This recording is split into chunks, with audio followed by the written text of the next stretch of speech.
여러분, 솔직히 말씀해 보세요. 지금 매달 내고 있는 보험료, 그거 정말로 여러분을 지켜주고 있다고 믿으시나요? 아니면 그냥 불안해서 에라 모르겠다 하고 던져두는 돈인가요?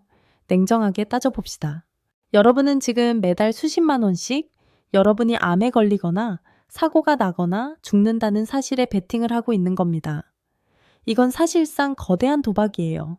그런데 더 황당한 게 뭔지 아세요? 이 도박은 여러분이 이겨도 문제입니다. 여러분이 이긴다는 건 여러분의 몸이 망가지거나 목숨을 잃는다는 뜻이니까요. 반대로 여러분이 건강하면요. 보험사라는 하우스가 여러분의 판돈을 전부 가져갑니다.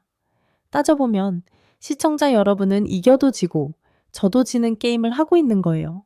대한민국 가구당 보험 가입률이 무려 99%에 육박합니다. 사실상 전 국민이 이 이상한 도박판에 참여하고 있다는 거죠. 오늘 그 판의 설계도를 낱낱이 파헤쳐 드릴게요. 안녕하세요. 대한민국 국민의 얇아진 지갑을 지키는 경제 스토리텔러 옆집 지갑입니다. 우리는 살면서 수많은 위험에 노출되어 있다고 배웁니다. TV를 틀면 암보험 광고가 나오고 유튜브 광고에서도 치매보험, 간병보험이 쏟아지죠. 지금 준비 안 하면 나중에 가족들에게 짐이 된다는 그 말, 정말 무섭죠. 그래서 우리는 소중한 월급에서 20만 원, 30만 원, 많게는 100만 원이 넘는 돈을 보험사에 상납합니다. 그런데 말입니다. 그 돈이면 여러분이 노후에 가난해질 확률을 줄이는 데 훨씬 더 효과적으로 쓰일 수 있다는 생각 해보신 적 없나요? 오늘 이 영상은 단순히 보험 해지해라는 뻔한 이야기를 하려는 게 아닙니다. 보험사가 절대 말해주지 않는 통계적 진실, 그리고 여러분의 불안을 돈으로 환전하는 공포 마케팅의 실체를 현미경처럼 들여다볼 거예요. 이 영상 하나만 끝까지 보셔도 여러분은 매달 통장에서 빠져나가는 그 아까운 돈의 주권을 되찾아올 수 있습니다. 확신합니다. 여러분의 인생에서 가장 비싼 지출 중 하나인 보험, 그 거품을 걷어내고 진짜 부의 안전장치를 만드는 법, 지금 바로 시작합니다. 여러분, 우리는 왜 보험에 가입할까요? 간단합니다. 무섭기 때문이죠. 내가 갑자기 암에 걸리면 어떡하지? 내가 죽고 나면 남겨진 처자식은 누가 먹여 살리지? 이런 공포는 인간의 가장 본능적인 약점입니다. 보험사는 이 약점을 정확히 파고들어요. 그들이 파는 건 보장 상품이 아니라 사실 오늘 밤 발 뻗고 잘 수 있는 안도감입니다. 그런데 이 안도감의 대가가 생각보다 너무 비쌉니다. 경기도에 사시는 50대 김 부장님의 이야기를 한번 들어보세요. 김 부장님은 30대 초반에 결혼하면서 결심했어요. 내 가족만큼은 고생시키지 말아야지. 그래서 부부보험, 자녀 2명의 실비와 상해 진단보험까지 싹 다 가입했습니다. 매달 나가는 돈이 약 50만 원이었죠. 여러분, 한 달에 50만 원 별거 아닌 것 같나요? 김 부장님이 그렇게 30년을 꼬박 부었습니다. 자, 계산기 한번 두드려 볼까요? 한 달에 50만 원씩 1년이면 600만 원. 그걸 30년 동안 냈으니 원금만 1억 8천만 원입니다. 이 돈이면 수도권 아파트 전세 자금에 보태거나 웬만한 고급 세단 서너 대는 뽑을 수 있는 거액이에요. 여기서 많은 분이 이렇게 말씀하실 거예요. 그래도 나중에 아프면 돌려받으니까 적금이라고 생각하면 되는 거 아니야? 아니요, 틀렸습니다. 이게 바로 보험사가 심어놓은 가장 큰 착각이에요. 만약 김 부장님이 그 50만 원을 보험사가 아니라 그냥 은행 적금에만 넣었어도 이자를 포함해 2억 원은 가볍게 넘었을 겁니다. 만약에 말이죠. 김 부장님이 조금 더 똑똑해서 미국 주식시장의 지수인 S&P 500 펀드에 매달 적립식으로 투자했다면 어땠을까요?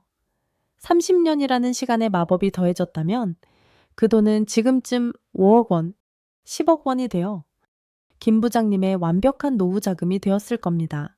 지금 당장의 건강검진비 5만 원, 10만 원은 아까워서 벌벌 떨면서 혹시 모를 미래의 1억 원을 위해 현재의 2억 원, 5억 원을 포기하고 있는 셈이죠. 이게 바로 보험이라는 이름 뒤에 숨겨진 기회비용의 비극입니다. 더 소름 돋는 진실을 알려드릴까요? 김 부장님의 보험은 63만기입니다. 이제 10년만 더 내면 끝나요. 그런데 김 부장님은 요즘 밤잠을 설칩니다. 회사에서 퇴직 압박을 받고 있거든요. 보험사들은 수많은 데이터를 통해 이미 다 알고 있습니다. 보통 사람들이 55세 전후로 회사에서 나오게 된다는 걸요. 그리고 소득이 끊기면 사람들은 가장 먼저 무엇을 할까요? 맞습니다. 고정 지출을 줄이려고 하죠. 그때 1순위로 잘려나가는 게 바로 보험입니다. 정작 암에 걸릴 확률이 높아지는 시기, 성인병으로 병원을 내 집처럼 드나들어야 할 시기는 60대 이후부터인데, 김 부장님 같은 분들은 경제 활동이 활발했던 30년 동안 남 좋은 일만 실컷 시켜주고는 정작 혜택을 봐야 할 마지막 10년을 못 버티고 해지해버립니다. 보험사 입장에서는 이보다 더 남는 장사가 어디 있겠습니까?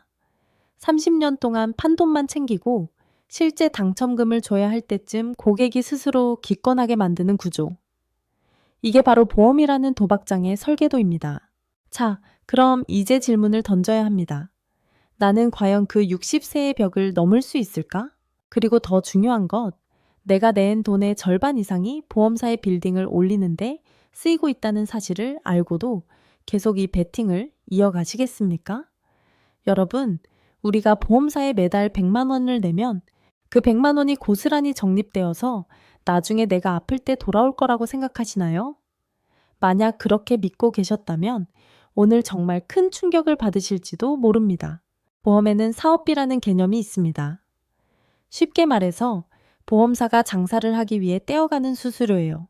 여러분이 낸 돈에서 보험사 건물 임대료, TV 광고비, 상담원 월급, 그리고 여러분에게 보험을 권유했던 설계사의 수당까지 이 사업비에서 나갑니다. 상품마다 다르지만 보통 여러분이 내는 보험료의 20%에서 많게는 30%가 이 사업비로 먼저 빠져나갑니다.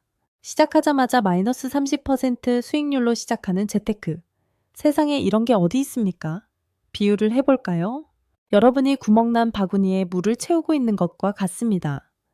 여러분은 가득 채웠다고 생각하지만 바닥에서는 이미 보험사가 가져가는 수수료라는 구멍으로 물이 줄줄 새고 있는 거예요. 우리가 보험을 저축이라고 부르면 안 되는 결정적인 이유가 바로 이겁니다. 주변에 보험하시는 지인 한두 명쯤은 다들 있으시죠? 형님, 이건 진짜 형님 생각해서 가져온 특급 상품이에요. 라며 내미는 그 두꺼운 서류 뭉치. 그 친절함의 배경에는 사실 엄청난 인센티브가 숨어 있습니다.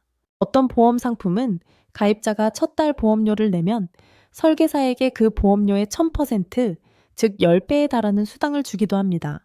여러분이 매달 20만 원짜리 보험에 가입하면 설계사는 그 자리에서 200만 원 가까운 돈을 챙길 수도 있다는 뜻이에요. 상황이 이렇다 보니 설계사는 여러분에게 정말 필요한 보험을 권하기보다는 수수료가 높은 보험을 권할 수밖에 없는 구조적 한계가 있습니다. 이것도 넣어야 한다, 저것도 넣어야 한다며 붙이는 수많은 특약들.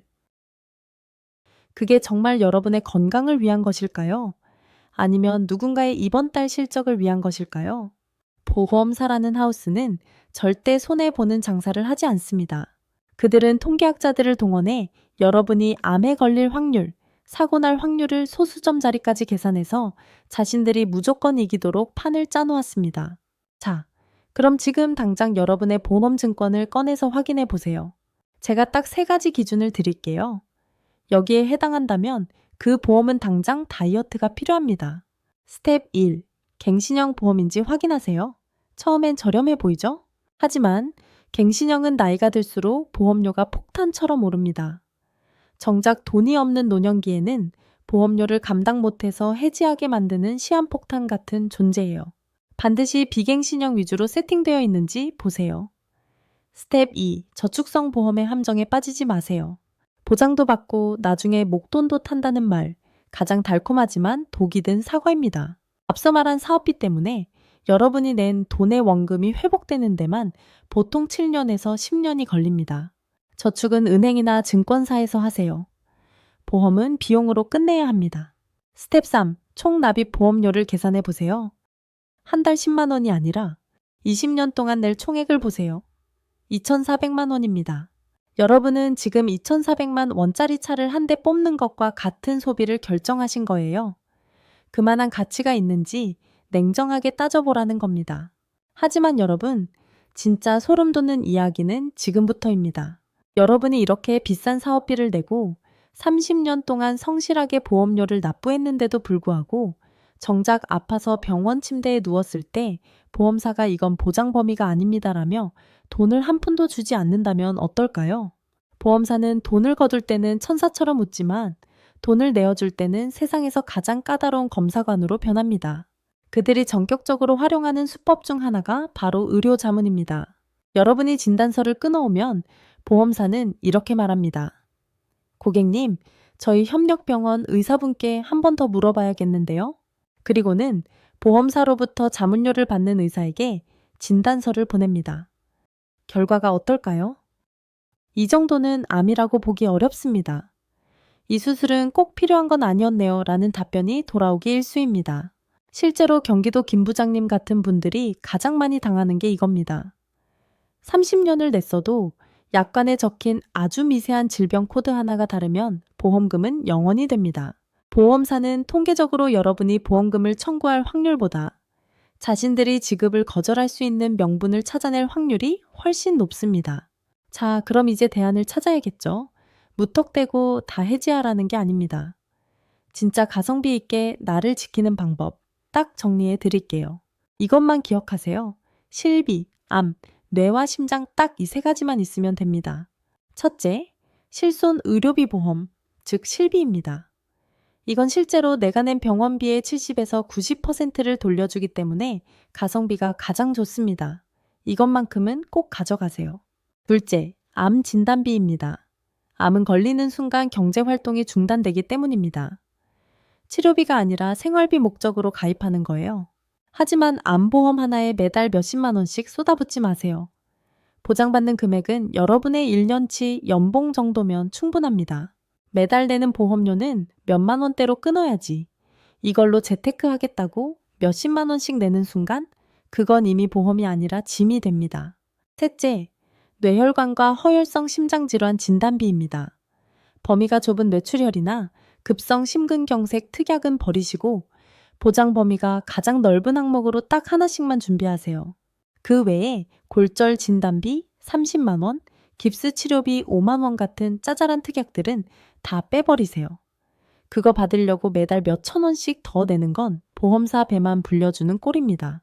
5만 원, 10만 원은 그냥 여러분 통장에 있는 비상금으로 해결하는 게 훨씬 이득입니다. 보험을 줄여서 남은 돈, 예를 들어 김 부장님이 매달 내던 50만 원 중에서 40만 원을 줄였다고 칩시다. 이 돈을 그냥 쓰지 말고 매달 S&P 500 상장지수 펀드에 넣었다고 가정해 보세요. 미국 주식시장의 연평균 수익률을 8%로만 잡아도 10년 뒤면 여러분의 통장에는 6,300만 원이라는 거금이 생깁니다. 이 돈은 여러분이 암에 걸려도 쓸 수 있고 사고가 나도 쓸 수 있고 무엇보다 아무 일도 일어나지 않았을 때 여러분의 노후 자금이 됩니다. 보험은 사고가 나야만 돈을 주지만 현금은 사고가 나지 않아도 내 곁을 지켜줍니다. 진짜 안전장치는 보험증권이 아니라 언제든 꺼내 쓸 수 있는 여러분의 계좌잔고라는 사실을 잊지 마세요. 자, 오늘 긴 시간 동안 우리가 왜 보험이라는 도박판에서 빠져나와야 하는지 이야기했습니다. 내용을 딱 세 줄로 요약해 드릴게요. 첫째, 보험은 자산이 아니라 비용입니다. 비용은 최소화하는 게 장땡입니다. 둘째, 보험사는 당신의 건강보다 당신의 해지와 미지급을 더 기다립니다. 셋째, 가장 강력한 보험은 매달 쌓이는 여러분의 현금 흐름과 투자 자산입니다. 오늘 밤 귀찮더라도 서랍 깊숙이 넣어뒀던 보험증권을 딱 한 번만 꺼내보세요. 그리고 여러분이 앞으로 내야 할 총 보험료를 계산해보세요. 아마 그 숫자를 마주하는 순간 손이 떨리실 겁니다. 그 돈이면 여러분이 꿈꾸던 노후가 바뀔 수도 있는 금액이거든요. 당장 내일부터 불필요한 특약들을 정리하세요. 그리고 그 아낀 돈으로 여러분의 실력을 키우거나 우량한 자산을 사 모으세요.